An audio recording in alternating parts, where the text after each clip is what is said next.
Hello and welcome everybody back to the video. I'm your stream CFI and I really appreciate everybody stopping by. If you have questions on Microsoft P3 DCS, leave a comment down below and I'll be sure to answer it as best I can.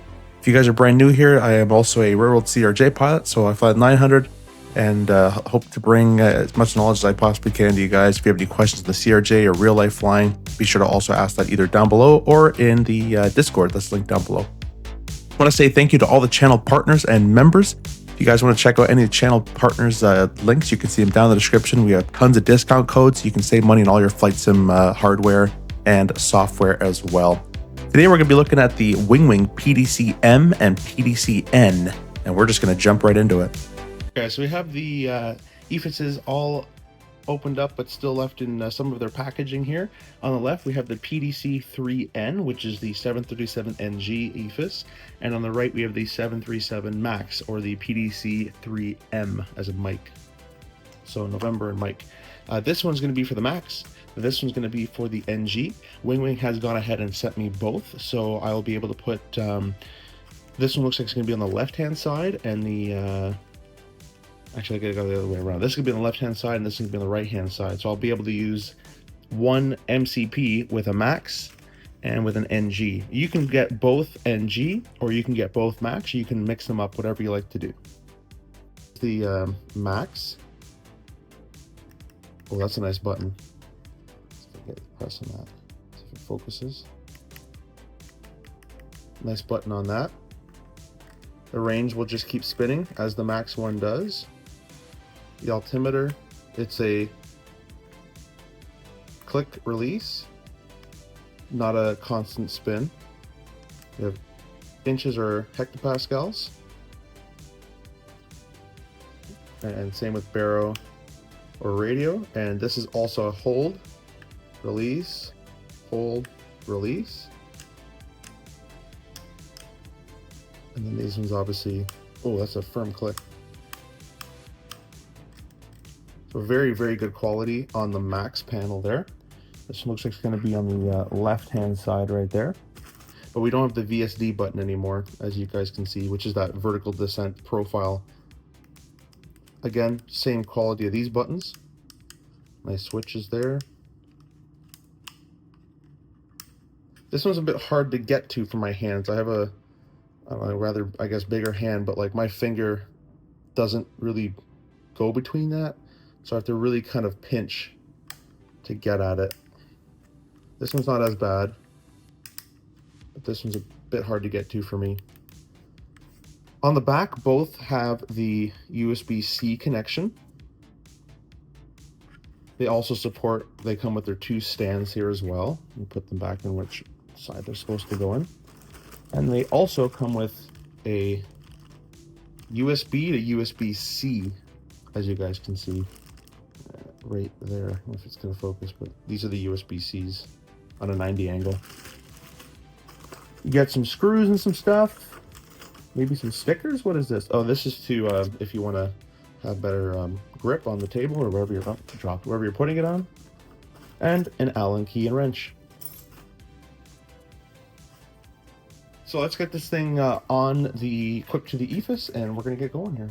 Note, guys, as I was looking at this, very, very smart of Winwing to do this, because I'm like, did they send me two captain side EFISs? And the answer is technically yes, but technically no, because they also come with these little eyebrow pieces, and you can actually just unscrew these two screws there, and you can make this an FO side or a captain side. That's actually a very, very smart idea, as you can put this on any side you want. And when you buy another one, you don't have to buy a left or a right. It makes probably their product page a lot easier. Just say you're buying an EFIS, and now you get the left side or the right side. They basically make a square, and then this can come off. Very, very smart. So let's gonna make this one our left-hand side, and together we're gonna make this our right-hand side. So we're gonna take this panel off here. Let's get one of the hopefully provided Allen keys. It has, yep, yes it does. It has a screwdriver for us, or an Allen key with a screwdriver at the end. So they provide one of these. I don't know if it's going to focus. right there. So I'm gonna go here and we're gonna take out these little screws if it's hopefully the right size. I got the 2 screws off. I did need my own screwdriver just because this one's a little big for the screws provided. These are the screws here. I don't know if you can see those. Quite tiny little screws. Anyways, this just kind of pops off to my knowledge. And just kind of force it this way. And now you got a square panel and you can put any side you want. So we got the left side already going here. And we're gonna need a right side, which is gonna look like that. Honestly, you don't even need to screw it in, like it's actually pretty much there, but we're gonna add them back. So we'll come back to you when they're screwed in. And we're just gonna put these 2 little screws back in. All right, they're all screwed in there. And we have our EFS set up for a right-hand side. And now we have the left and the right all ready to go. And lastly, they also come equipped, looks like this opens, but it doesn't. It comes equipped with its 2 stands here. So if you'd like to use the stands, which you probably will, you do have the 2 arms there. And they can be mounted in all sorts of different ways. You can mount them to do 2 on each side there, 2 on each side here, 1 there, 1 here. You can do all sorts of different mounting stuff, and all the screws are provided with the unit itself. Okay guys, so we have the stands all mounted up on the EFSs, and now what I gotta do is take the MCP or the PAP3, and we're gonna take out, if you go all the way to the corner, since there we go, these 2 screws out and the 2 nuts at the back, and same on the other side. And then we're gonna connect those 2 screws together, obviously facing the right way. So I've taken out the 2 screws. Those are these little ones, and those are just the one at the corners. I'll be taking the left one out as well, but we've taken out the right one first. We're gonna go in the bag from the EFS screw pack, and we're gonna find these slightly longer ones with the Phillips head on it, and also these 2 little pieces here. Now just feed these through the front and bring it around here. And the screws now are there. So what I gotta do is find the EFS. That's gonna be that's looking correct. So this is going on that side right there. All right, so now we're left with these 2 things sticking out, and it looks like that. And we're basically gonna connect the EFS and screw it in there. So this is the MCP, and I fed both screws through. There's only a certain way this likes to go in, it seems, so I'm gonna find which way that is first. There we go, just like that. And I'll get the other one as well.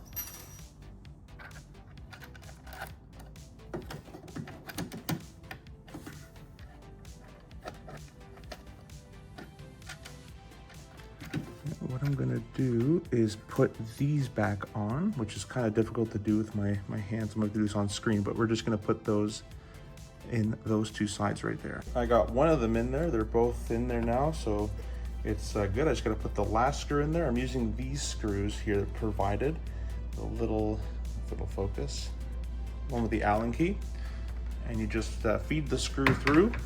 I don't know where to record this, but you feed the screw through, and then you take the Allen key, which is also provided, and if you can get it in there, and you just turn it, obviously.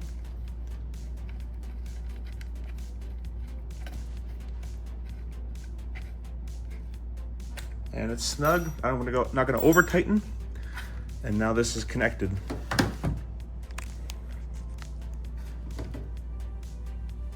Pretty simple. And now we just gotta do the left side. All right, this is about the only angle I can get of this thing because it is massive. If I had to guess, it's about 1 subway foot long about there. You're looking at, this is rough estimates, probably about 30 inches across. 2 foot-longs and a 6-inch sub. Let me go get the Winwing FCU and EFIS. This, I think, is longer than that. Stand by. As you guys can see, the 737 dwarfs the Airbus FCU and EFIS panels with an extra... it just looks longer. It's not that much, to be honest. Maybe an extra, 5-6 inches or so. So make sure you do have the room, because this is a big panel if you're going to put them all together. If you just had these, the left EFIS and the MCP, you're probably about 24 inches. But if you add the extra EFIS on the side, you're probably in there that near that 30 mark. The actual dimensions will be obviously online. You can find those there, but that's just rough dimensions there.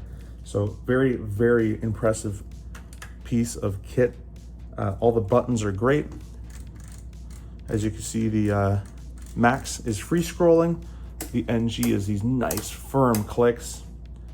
So everything works great. We're gonna get this on the sim and we'll show you in the sim how it works.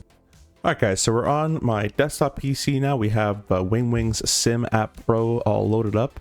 You're gonna wanna make sure that you're all up to date and that you've run the firmware by clicking the EFIS firmware update, and you can do that. Might as well also try to do a calibration as well. So start those and then make sure to do it for your other one as well. Firmware update, calibration, and make sure to do it for that one. So if you're like me, where you just loaded, you put it together, you plugged it in, and you just put them all together like that and try to get in the sim, you're gonna have this thing in the sim where some knobs are going to be constantly clicking, and it's because it's conflicting with the left, both left and right EFIS are set to left EFIS in the airplane. So what you're gonna have to do is identify which one's your left one. For me, it's the Max variant, the PDC M in this case.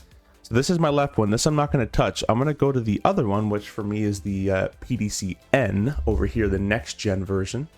I was all the way on the other side of the world over here. This is a long panel. This is where you're going to want to go in the app, and you're going to press this button. And I've already clicked it, but it'll say switch to 3N PDC. In this case, it'll say R for you. For me, it says left because it can go back to that side. You're going to click that, and you're going to make sure that it is now assigned to the right hand EFIS. And if you do that, your EFISs won't conflict in the airplane. Because I fly Microsoft 2024, I'll be using the iFly, I was going to say iFly Phoenix, the iFly 37 Max. So we will be using this panel. However, if you're on the PMDG in Microsoft 2020 or any other sim, if you're on the X-Plane and you're on the Zibo 37, whatever, you can obviously use the PDC N, which is for the next gen variant of the 737. So Max, next gen. All right, so we're going to be using this panel. All right, everybody, welcome to the sim. We are in Microsoft Flight Simulator 2024 in the iFly 737 Max. This is the 800 variant, obviously. And we're going to be taking a look at the EFIS right here. This is the Winwing PDC M, as we've mentioned numerous times in this video. We're going to get in here. Put the sounds a bit lower for you. And this is the panel we're concerned with right here. And you can see that Winwing has accurately represented. Let me turn on the lights a little bit so you guys can see it a bit nicer there. They have very accurately represented the panel, basically perfectly. Everything works. So if I were to click the VSD button, that all works. The range is free scrolling, as you can see here. It just scrolls forever like the real one would. The barometric and minimums knobs have a small hold and then a further click for an even faster hold. Obviously you can click standard. The minimum, same thing, small hold, and if I crank it a bit more, there's a faster, and you're going to hold it and you'll notice the minimums, barometric altimeter or minimums coming up, and you can reset that. Of course, you can change to radio and hectopascals. Everything just works. Weather radar, stat, waypoint, airport data, position, terrain, everything works. As long as it's in the sim, it'll work. That is, so yeah, I mean, there's not much to say. It's an absolutely great panel. It's, if you already own the Winwing PAP 3, which is this autopilot panel, by the way, guys, be sure to get this magnetic switch for the auto thrust system. I talked about this in my PAP 3, but it's being held up by a magnet. If I disengage the auto thrust system, you're going to notice that it falls, which is really cool. We'll put that back on. 290. So if you already own the PAP 3, to me, it's a bit of a no-brainer to not just get one of the extensions. You don't have to get both the left and the right, but if you do, I'd recommend doing what I did. Winwing has sent me the PDC M for the Max, and then the PDC N, the November model, which is for the next generation. And the differences here is, whereas the Max has the free scrolling knob, this one has a preset stop. You can't turn it anymore. And on both sides, these work the same, and basically everything else works the same except for this range knob, and there's no VSD button from my knowledge there. However, everything else will be very identical to this. The Max variant, the PDC M, works with the iFly Max right out of the box and some other aircraft, and then the N variant works with the NG out of the box.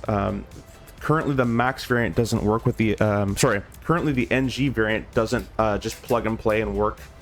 As you can see, if I do some stuff, nothing is actually working on that side, so might need a Mobi profile to come out for to make this work for the Max as well. But this works for the NG out of the box, not for the Max. This works for the Max out of the box, not the NG. But I'm sure Mobi Flight will be able to solve that in no time. So anyways, guys, this is the Winwing PDC M and N review. The link for their website will be down in the description. It's a very useful little tool to add to your collection if you already fly the Boeing 737 and the Mobi Flight will have that being worked on for every airplane. That's the beauty of these panels, guys, is I use these for other airplanes. I use this PAP 3 for the CRJ as well. So it's not just for this airplane, just at the Simat Pro level, when it's plug and play, it's going to be for this airplane and a few that they've coded. But Mobi Flight and other people can make their own profiles and have it work with other aircraft as well. All right, guys, well, to sum it all up on my experience so far, I've done a few streams with this. It makes your life a lot easier to just have everything here at your place, especially this PAP 3. The Pro, this is a Pro and a con about the PDC. It has its own USBs. This is a Pro because you don't need to own the PAP 3 to use it. It's also a con in the same light because now I need a USB for this, USB for this, USB for this, USB, and I have USBs all over the place. So it could be weighed as a pro and a con, but if you don't own this, you can still use either PDC regardless of owning this. The other pro is price point. Before Winwing, good luck getting anything of this quality to a panel like this. It wouldn't be, I mean, you'd be paying upwards of $700, maybe even more, you know, easy. That's before tax and all that other stuff. So the price point is incredible. The quality is incredible. If you are on the fence of buying this type of stuff, I'm telling you right now, it is worth the money. It is not that expensive in terms of other flight sim hardware. It's worth the money. If you don't trust me or don't want to find out for yourself, you can always go to one of the expos. Flight Sim Expo is in Minneapolis this year or next year in June. So, or there's probably other ones, but go to your local flight simulator expo and try it out for yourself. I just got the Winwing Ursa Minor joystick, outstanding for the price as well. And even if it was charged to like $300 stick, it's probably worth $300, and they only charge like 120 or something. So everything that they have in their catalog that I've owned so far, that I've purchased my own money and with what they've sent me, has been stellar. I've been using my pedals for more than a year. They work just fine. And I've been using the Airbus FCU and EFIS is coming up on a year as well, and they work flawlessly as well. So I appreciate all you guys stopping in and watching, and hope you guys pick one of these up. If you do, let me know in the comments or in the Discord down below. Lastly, thank you to all the channel partners. All their channel links or all the partner links will be down in the description with discount codes and all sorts of cool stuff for a bunch of companies like Contrail and things like that. So I really appreciate you, and we'll see you in the next video.